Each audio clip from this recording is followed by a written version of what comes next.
বেলা 11:30টার মধ্যে আমরা চট্টগ্রাম রেল স্টেশনে পৌঁছে গেলাম, কারণ আমাদের গাড়ি হচ্ছে 11:40-এ। যদিও গাড়ি 11:40-এর মধ্যেও দেখা যাচ্ছে যে কক্সবাজার এক্সপ্রেস এখনও এসে পৌঁছায়নি। ঠিক 12:30টায় ট্রেন এসে পৌঁছালো এবং আমরা কক্সবাজারের উদ্দেশ্যে রওনা দিয়ে দিলাম। যেহেতু ডাইরেক্ট ট্রেন, মাত্র 3 ঘন্টা জার্নি করে আমরা কক্সবাজার স্টেশনে এসে পৌঁছালাম। কক্সবাজার স্টেশনটা যদিও আমরা আগে দেখেছি, এখন আরও সুন্দর হয়েছে আগের চাইতে। দেখতে পাচ্ছেন, এটাই আমাদের কক্সবাজারে আগে থেকে বুকিং দিয়ে রাখা রুম, একদম সমুদ্রের পাড়ে। হোটেলটার নাম হচ্ছে নীলিমা বিচ রিসোর্ট।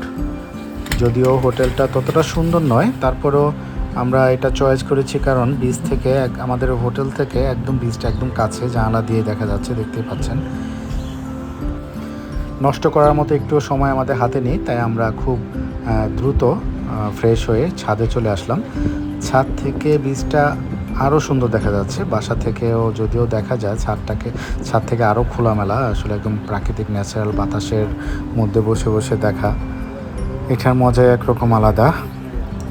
ছাদ থেকে আমরা বিচটা উপভোগ করছিলাম, খুব ভালো লাগছিল। প্রচুর বাতাস ছিল, যদিও রোদটা গায়ে লাগছিল না, খুবই বাতাস।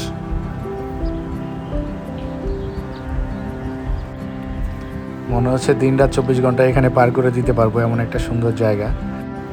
কক্সবাজার আসার আগ থেকে আমি অনেক হোটেল অ্যান্ড রিসোর্টের ভিডিও দেখছিলাম, ব্লগ দেখছিলাম। তার মধ্যে আমার এই রিসোর্টটাই আমার কাছে সবচেয়ে ভালো লেগেছে, কারণ এটা হচ্ছে বিচ থেকে সবচেয়ে কাছে এবং ভিডিও ব্লগগুলোতে এত সুন্দর লাগছিল যে আমি ভিডিও দেখেই ডিসাইড করে ফেলেছি যে আমি যে করে হোক এই রিসোর্টে উঠবো। ছাদে বসার পরে আসলে খুব চায়ের তেষ্টা পেলো, অনেকক্ষণ যাবত চা খাওয়া হয় না, কিন্তু আমরা তো ভুলে চা না খেয়ে উঠে গেছি, কি করব। আবার নামার সিদ্ধান্ত নিলাম।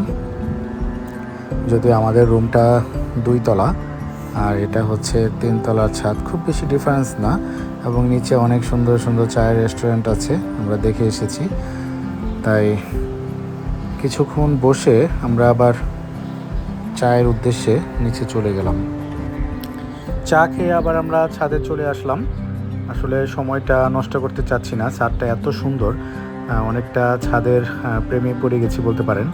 এত সুন্দর ছাদ রেখে আসলে নিচে থাকা যায় না, তাই আমরা আবারও ছাদে আসলাম। ছাদ থেকে আমি পুরো বিচটাই দেখা যাচ্ছে, আমি আপনাদেরকে দেখাচ্ছি।